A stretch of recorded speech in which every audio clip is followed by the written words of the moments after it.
I want today to talk about being a little bit different. Because it always seems in my life I've always just been a little bit different than everybody else. But you're different also.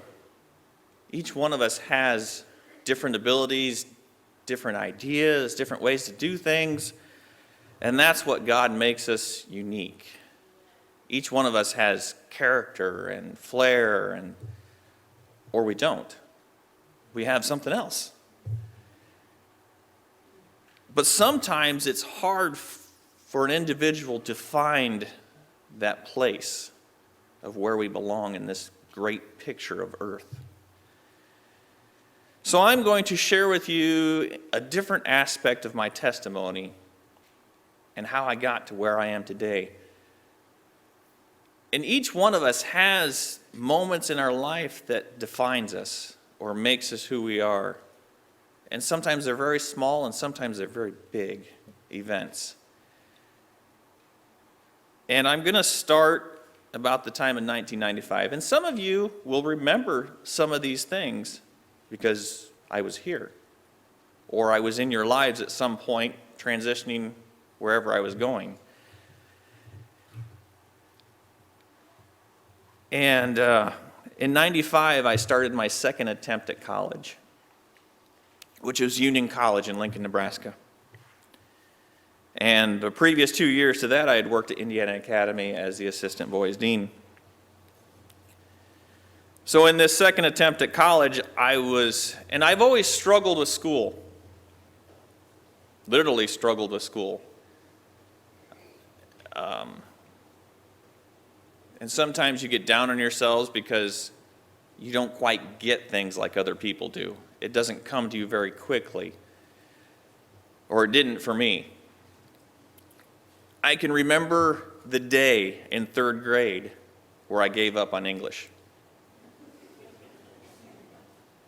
I don't remember what we were discussing that day, but everybody was coming to the teacher for help. He was sitting at his desk, and I remember exactly who it was.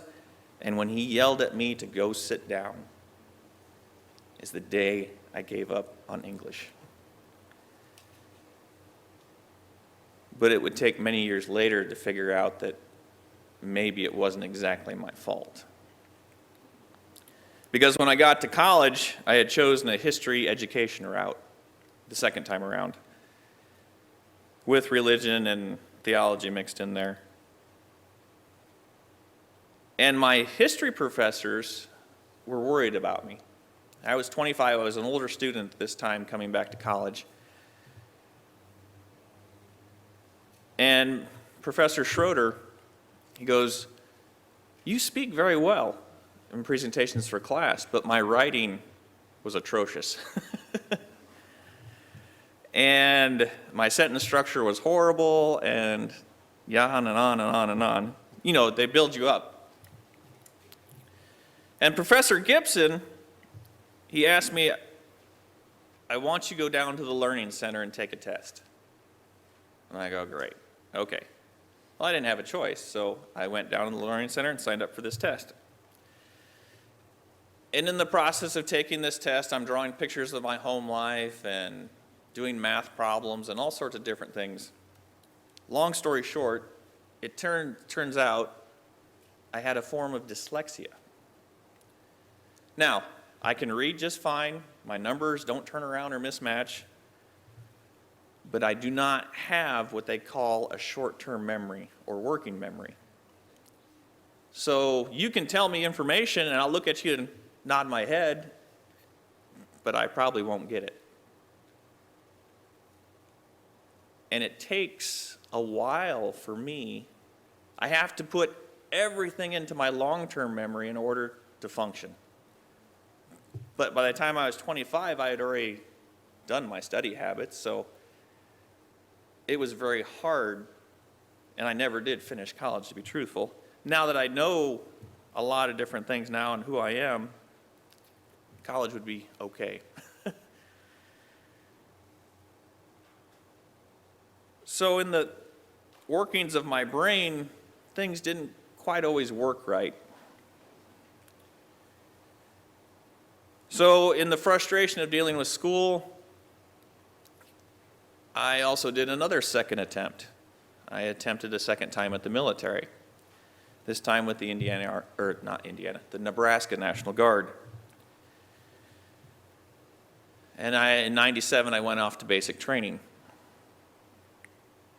Now, one of the things they give you, and these are mine from a later time period. I don't have my basic training one. I wore that one out.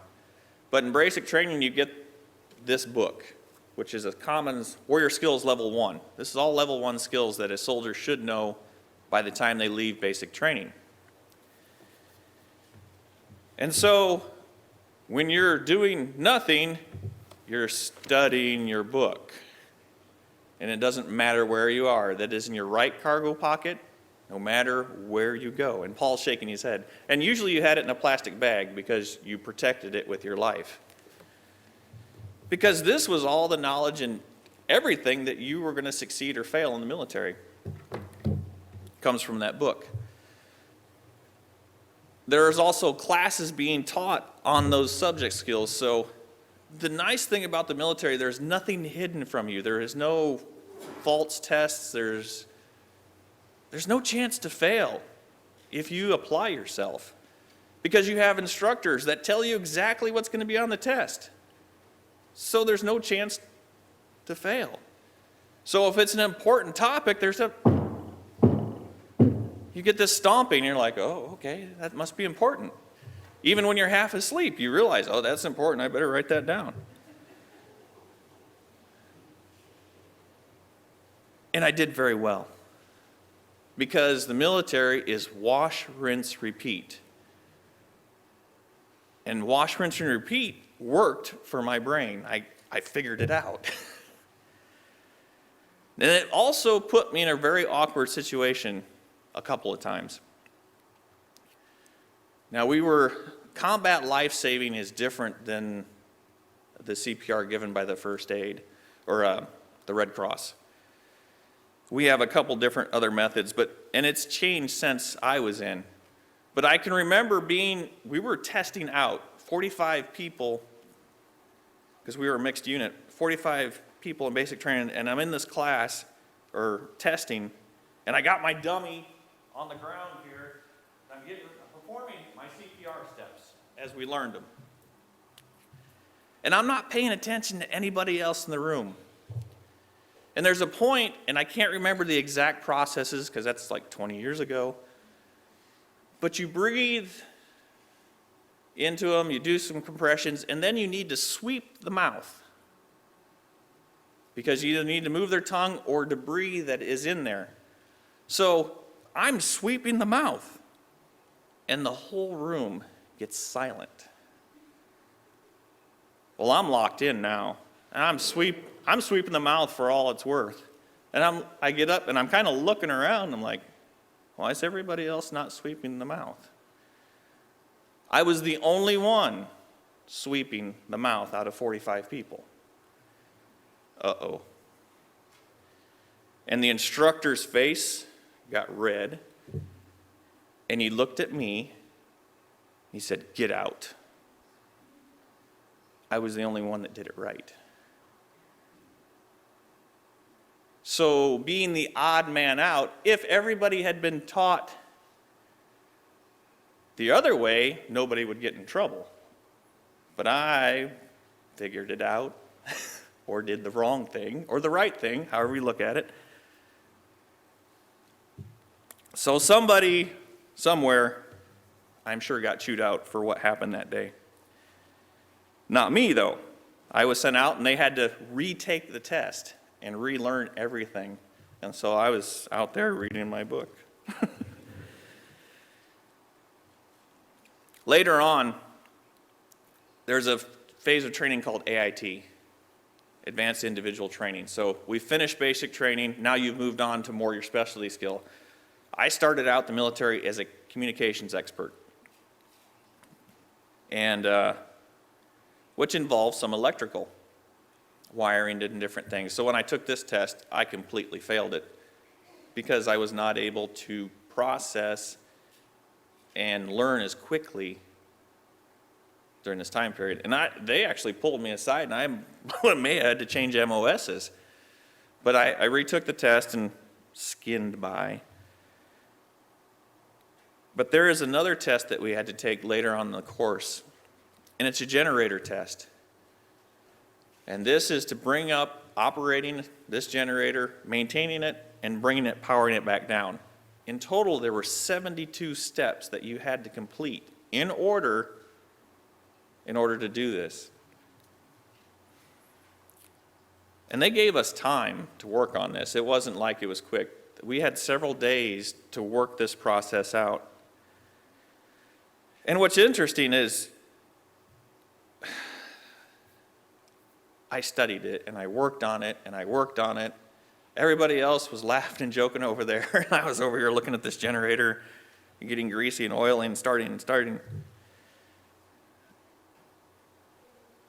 And the Lord blessed those attempts. I set a course record that day when I tested, so I was the fastest ever to test out on that piece of machinery. And that's a course record that probably still holds because that piece of equipment was being phased out. So, welcome to Army training. But those two things really made an impact on me. I could have success. I wasn't always going to be behind. And my military career I would consider pretty successful. But I have to bring you up to another event. And this is what caused me to think about these things. September 2nd through September 11th every year is very reflective for me. September 2nd, 2001 is the day that I married my wife. We had just gotten back from our honeymoon, September 9th or 10th, I don't remember.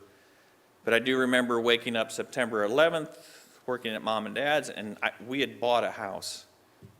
And it was one of those things that young couples do, that it needs completely remodeled, and you're on the verge of divorce while you're remodeling this house. And that's the first thing we did before we were married, is we bought a house that we were going to move into. Life-changing events. September 11th, I'm sitting in the living room. My dad is talking to a credit card company on the phone when the lady from the credit card company says, "Turn on your TV." So we turn on the TV, and I'm watching the Twin Towers basically fall down. And I don't remember when my wife appeared back in the picture. I'm assuming she was working. But when I saw her the next moment, I said, I will be gone within a year. No doubt about it. So September 11th, 2001, we got mobilization orders in 2002 sometime. By January 2003, just prior to that, Samuel was conceived. Then January 2003 came, I was in Kuwait. In March, the battalion commander gave us the spiel. Look, guys, we're from the National Guard. They tell us we will not be moving forward. We will be doing perimeter defense here in Kuwait. 24 hours later, our first trucks were moving north into Iraq. The defense, or the offense, was going so quickly they had no protection in the middle ground. So they moved our unit up to a place called Talil, which is south of An-Nasiriyah. It's in southern Iraq,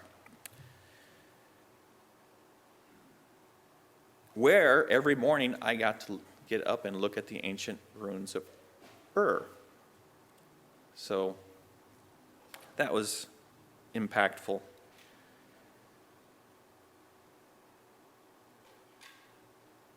Each one of you has had some of that event, or will have an event that you'll always remember. For some, it's still the Kennedy assassination, Ronald Reagan, the space shuttles, maybe your marriage, your first child. There's some events. And life doesn't always go the way we think it's going to go. I never dreamed of having going to Iraq or 2 times. That wasn't my plans. I was going to be a school teacher. But that didn't work out. Moses was going to be the leader of a country, or at least second in command. But God had other plans for him. We live in a world that is changing very rapidly, daily. If you didn't think the election cycle was crazy enough, with the passing of Chief Justice Ginsburg adding to that mix now, we're in for a really interesting state of affairs. But I'm reminded of the words of Jeremiah. And Jeremiah 29:11. I want to open it up. You and I have an opportunity to change. Every day that we're alive, we're given an opportunity to be different, to become more of one or another. Do we become more like Christ, or do we become more like the devil? That's the only 2 options. Excuse me, I'm getting dry now. Jeremiah 29:11. And many of you probably already know the text, but I want to make sure I read it word for word. For I know the thoughts that I think toward you, says the Lord, thoughts of peace and not of evil, to give you a future and a hope. And Maida's song reminds me, I've heard the song before, but she reminded me, through my life struggles, it seems what all life has been for me is just one struggle after another. But that's how God builds character. And that's how he shows you your faults and your weaknesses to strengthen you. So you go through the fire and you come out purified gold. And it's not always easy. I want to share just one more thing with you. And it happened during this week of September 2nd through the 11th. Labor Day was Monday. I went back to work on Tuesday. Somebody, this is kind of a long story, it's intriguing. We, where I work at, have a very limited crew. So if someone doesn't show up, it puts everybody out. So one of the guys, his girlfriend made sushi for him on Monday. Well, he got sick, so he didn't show up. So my partner had to go to the other machine, and that left me without somewhere to work. So they sent me down to the mill, which is not a fun place in our minds to go because it's different and those people are weird. They're not part of us. And we're kind of isolated. We have our own building. There's only about 6 of us that work where we're at. And so Tyler went with Benjamin, and I got sent to the mill. And this is my first time working in the area that they sent me down to. Now, I purposely took my keys off my belt, because I usually carry them right on my belt on a clip. And I put them at the break table so I knew where they would be. So I went down there and I did my thing, and it wasn't horrible. I kept a good attitude, and it was fine. Well, I went back up to my area for lunch, because I don't want to sit with those people for lunch. And I had some drinks in my truck, so I was going to grab a drink on my way back out. Well, I took my keys with me and hooked them on my belt and went down to work the conveyor. So as I'm working throughout the day, about halfway through the afternoon, my hand brushes my side, and there's no ringing of keys. My keys were gone. And so, okay, they usually just fall off where I'm working. It's happened before. I'm not too terribly worried. So then I step back, doing my job, and I'm looking around, and the guy that's up on top, we're separating wood so they can be put in as the pallet boards. And he's looking at the other two guys. What's wrong with him? Because he could see that I'm kind of on the verge of semi-panic now. Because another part to the story, my daughter had left on Monday. We took her back north to go back to school. She goes to Cedar Lake Academy, or Cedar Lake Elementary, and lives with my in-laws during the weeks. So she had left her retainer at home, which my dear wife had spent a lot of money for our daughter to have her teeth straightened. So my mother-in-law drove back down on Tuesday to pick up the retainer. Well, she has a key to the house. I just lost my keys to the house. And I imagine God is laughing the whole time. So I'm panicking, knowing my mother-in-law's coming down, because I'm supposed to get off work and go let her in the house. She has a key, she thinks. So I'm texting my wife. It's like, I lost my keys. What, to my mom? No, to the shredder. Because I had worked in several different places throughout the day, or after lunch, and one of those places was called the tunnel. Now the tunnel is a tunnel.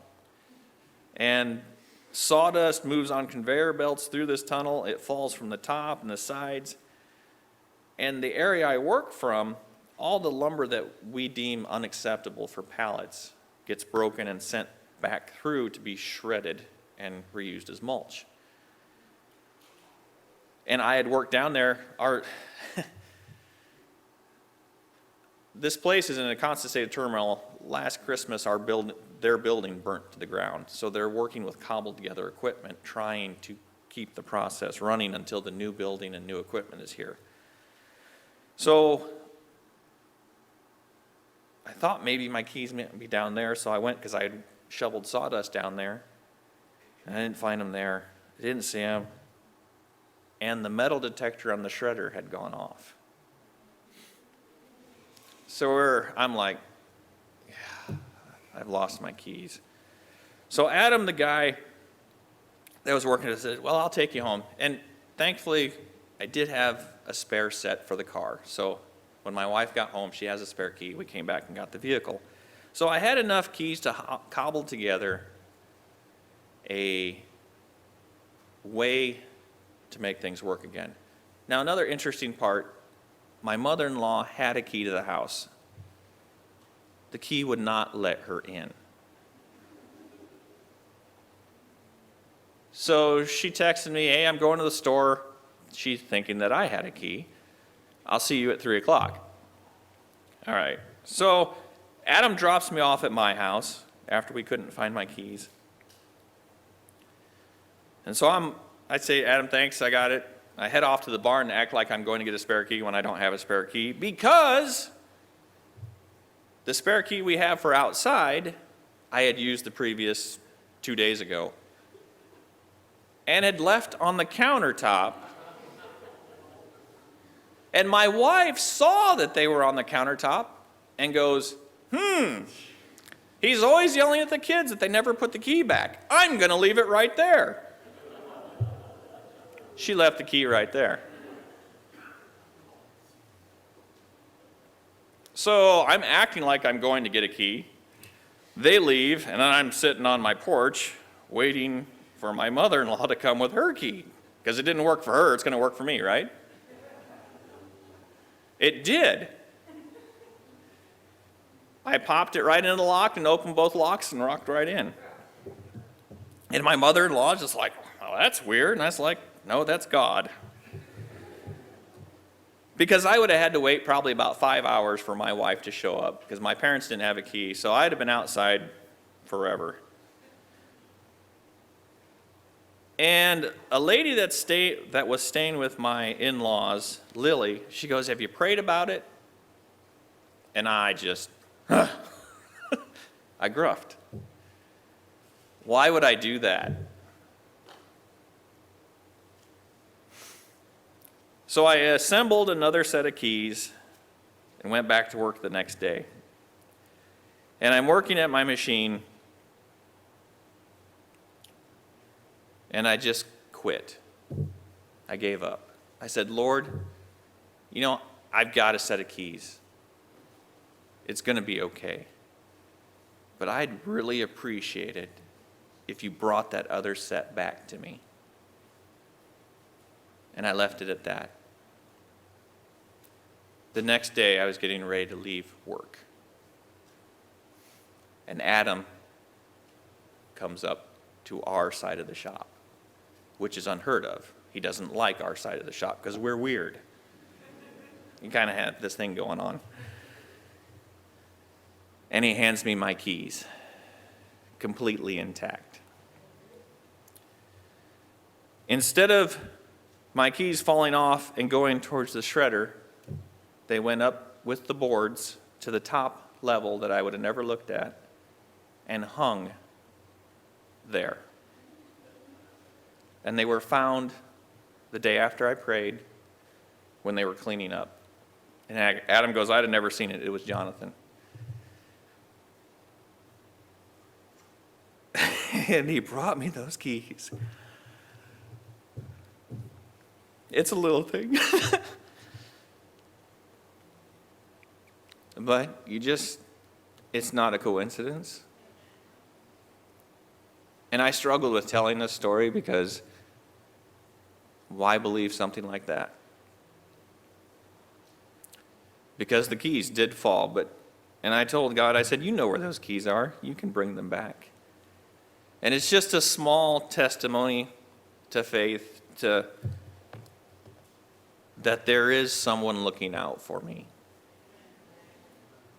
And I can't possibly tell you why he brought me my keys back and why he wouldn't bring someone else's back.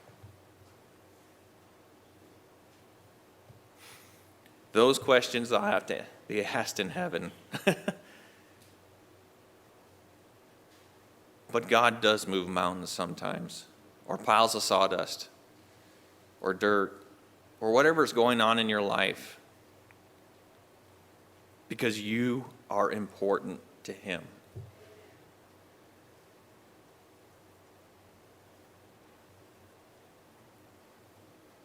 I'm on the verge, I am 49 with that ticker rolling towards 50, and I haven't even begun to live yet. There's still so much more to learn.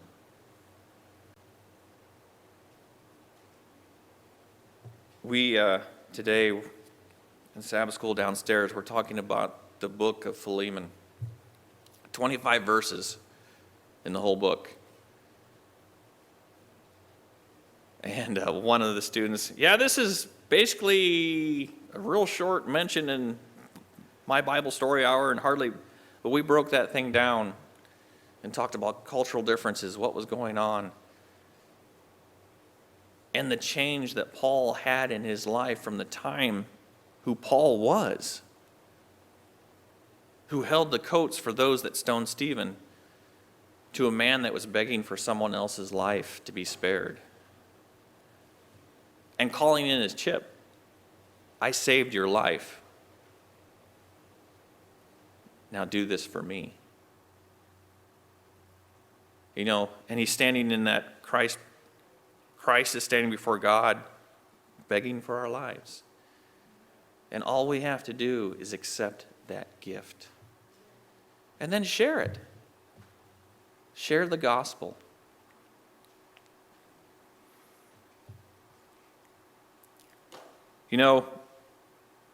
My keys were just a small thing to me. Many of you are facing many different odds. My wife and I, we're parents. Some of you will become parents. Some of you have younger children, older children. It's not easy at any stage. I think of Gavin and Elise and their situation a little bit, and they are bursting at the seams to become adults. They are adults. They're just not quite there yet. But they're wanting to be. And I remember being like that with my parents. They're ready to spread their wings and fly. They might fall a little bit, but they're trying. Samuel, he's busting at the seams. That's my son. He wants to fly. Sam, you're not quite ready to fly yet. You need to run a little bit first. But he's heading for that wall as hard as he can. And my daughter, as any daughter, from 13 to 39,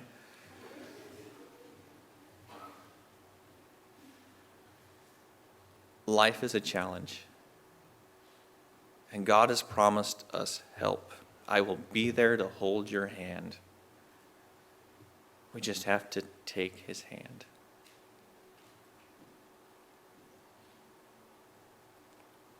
Remember Isaiah 41:13, Jeremiah 29:11. God is there to help us and comfort us. If you have something you're struggling with, put it before him. Do the gruff thing. Ugh, he's not going to help me. And then break down your pride and ask. But do it with complete surrender. I knew I had no chance of ever finding those keys again. I said, God, you were the only one that can do this. And when Adam brought those keys back, I about lost it right there. Because in my mind, it proved to me that the God of the universe took enough time to worry about me. And he has that same care for each one of us. Father in heaven, as we close out this service here today, we ask that your presence and your angels walk with us today, that you guide our minds and our hearts, that we are standing on your promises. Though we may be different, we have our own struggles and trials, you care for each one of us in your way with us. Help us to surrender our hearts and to be fully in communion with you. You've given us examples of Enoch and Elijah and Moses. You've talked with us. We just ask that you be very real with us. Help us to be a light in this community. Help this church to be your example. May each one of us shine brightness with your holiness at work, at play, at school, wherever we may be an example for you. And may we have the mantra of Desmond Doss, just one more. Help us reach just one more for the kingdom. In your name I pray.